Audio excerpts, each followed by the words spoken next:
انہوں نے جواب نہیں دیا. کہا کیا ہوا؟ میں عناق ہوں. کہا جاہلیت ختم ہوگی، میں مسلمان ہوں. اب نہیں.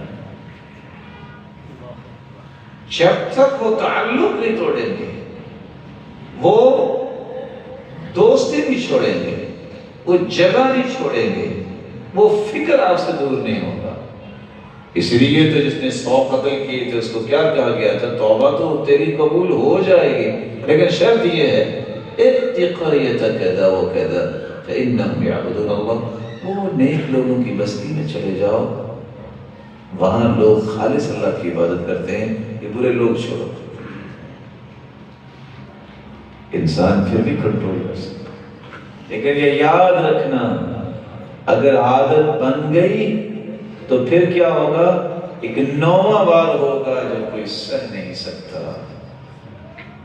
وہ یہ ہے کہ انسان کی فطرت ثانیہ بن جائے گی. فطرت اولا کیا ہے؟ پہلی فطرت کل مولود یولد علی الفطرہ. ہر انسان فطرت اسلام پہ پیدا ہوا ہے، یہ فطرت اولا ہے. فطرت اللہ التي فطر الناس علیہا لا تبدیل لخلق اللہ. اللہ نے سب کو اسلام بھی پیدا کیا.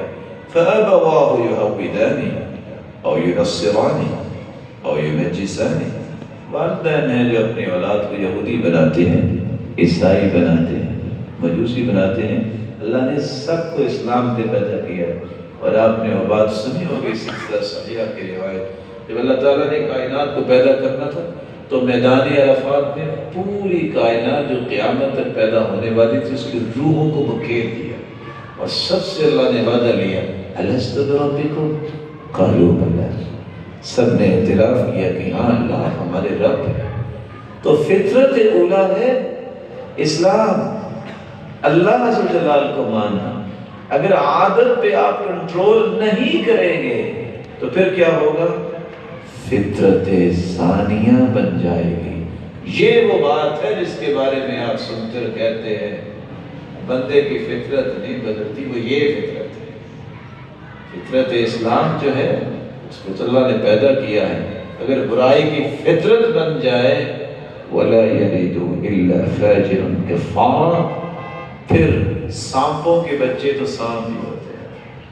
جب فطرت ہی بن کی برائی کی جو مرضی اس کو کہتے رہو، اثر نہیں ہوتا.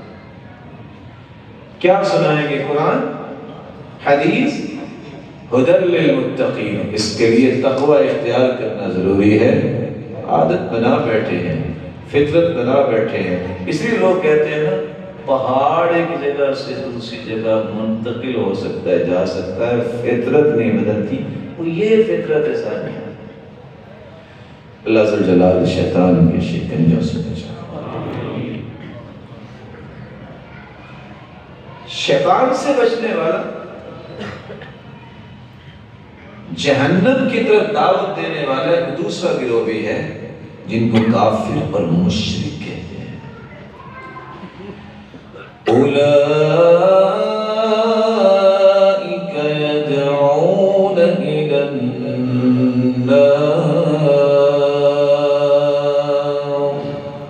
واللہ یدعو الی الجنة والمغفرة بإذنه ويبين آياته للناس لعلهم يتذكرون.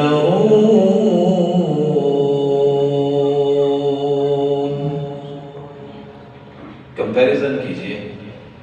مشرک بلاتے ہیں الی النار، جہنم کی طرف دعوت دیتے. واللہ یدعو الی الجنة والمغفرة.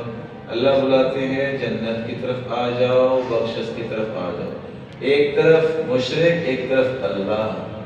ایک طرف آگ کی دعوت، دوسری طرف جنت کی دعوت. کس کی دعوت کو قبول کرنا چاہیے؟ ادنا سے ادنا عقل رکھنے والے کو بھی اگر یہ احساس ہو جائے یہ قرآن کی آیت ہے، اللہ تعالیٰ نے کتنی بڑی بات کر دی ہے کہ اللہ تو جنت کی بات کرتے ہیں، آجو جنتوں کی طرف، باغات کی طرف، ایسی جنت لا عین رأت، کسی آنکھ نے اس جیسی نعمتیں دیکھی نہیں ہیں، ولا اذن سمعت، کسی کان نے اس کا تذکرہ سنا ہی نہیں، ولا خطر علی قلب بشر، کسی کے دل میں اس جنت کی نعمتوں کا کبھی خیال تک نہیں آیا۔ انسان کی سوچ وہاں تک سفر ہی نہیں کر سکتی جتنی اللہ نے جنت میں نعمتیں رکھی ہیں۔ اس جنت کی دعوت اللہ دیتے ہیں، قرآن میں دعوت وہ ہے، اللہ کے رسول کی وہ دعوت ہے، لیکن مشرک کس کی دعوت دیتا ہے؟ جہنم کی طرف۔ کسی کو سمجھ نہیں آتی۔ پھر کیا ہوا اگر آپ کو 2-4 من دودھ جو ہے وہ قبر پہ چڑھاوا چڑھا دیں گے، یار یہ بڑے نیک آدمی تھے، دلائل دیں گے، کاش یہ غریبوں کو دے دو، یہ کسی ضرورت مند کو دے دو۔ اگر ایک مکھی کا چڑھاوا چڑھانے والا جہنم میں چلا جائے تو 10 من دودھ دینے والے کا کیا بنے؟ کبھی ٹھنڈے دل سے بھی سوچنا چاہیے، کیونکہ اللہ کے قرآن نے فیصلہ دے دیا۔ ایک تیسرا گروہ بھی جو ہے جو جہنم کی دعوت دیتا ہے، اللہ عز و جلال نے فرمایا وہ کافر لوگ ہیں جن کے بارے میں ایک نبی کہہ رہے ہیں وَيَا قَوْمِ مَا لِي أَدْعُوكُمْ إِلَى النَّجَاةِ وَتَدْعُونَنِي إِلَى النَّارِ۔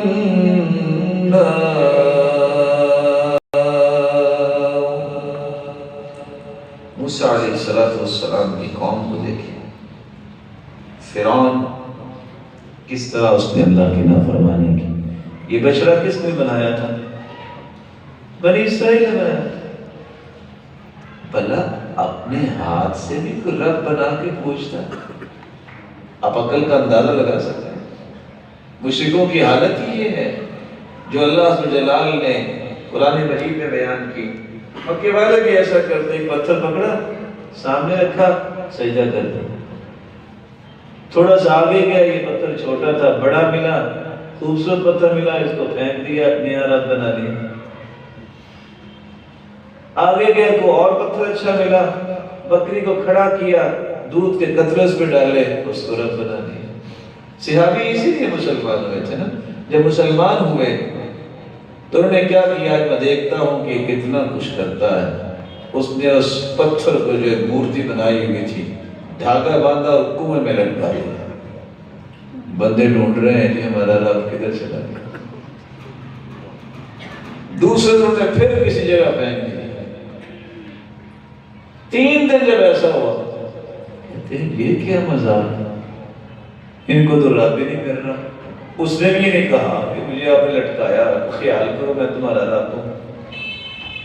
کس قدر انسان کی عقل معاف ہو جاتی ہے کہ جس کو غسل آپ نے خود دیا ہے، میرے پیارے بھائی کفنایا ہے آپ نے، وہ چل کے نہیں جا سکا، اس کو کندھے پہ اٹھایا ہے آپ نے، میرے محترم جس کو آپ نے احترام سے لٹایا ہے، کیا قبر پہ جا کے پھر آپ کو بیٹے دینے لگ جائے؟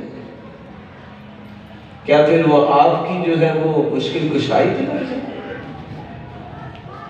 یہ کہنا چاہیے یہ بہت نیک ہے، اللہ اس کے درجے بلند کرے، لیکن مشکل کشا صرف وہی ہے، اولاد صرف وہی دے سکتا ہے۔ اسی کے نام پہ کوئی نظر مانی جا سکتی ہے، کسی اور کے نام کی نظر نہیں مانی جا سکتی۔ وَإِن يَمْسَسْكَ اللَّهُ بِضُرٍّ فَلَا كَاشِفَ لَهُ إِلَّا هُوَ۔ میرے محبوب میں نے کائنات میں سب سے اعلیٰ آپ کو بنایا، لیکن میرے محبوب ایک بات یاد رکھنا، آپ کو بھی اگر تکلیف آئی نا تو دور وہی کر سکتا ہے۔ تکلیف آئی کہ نہیں آئی اللہ کے اس کی؟ بیوی پہ تہمت لگی، چچا کا کلیجہ جو ہے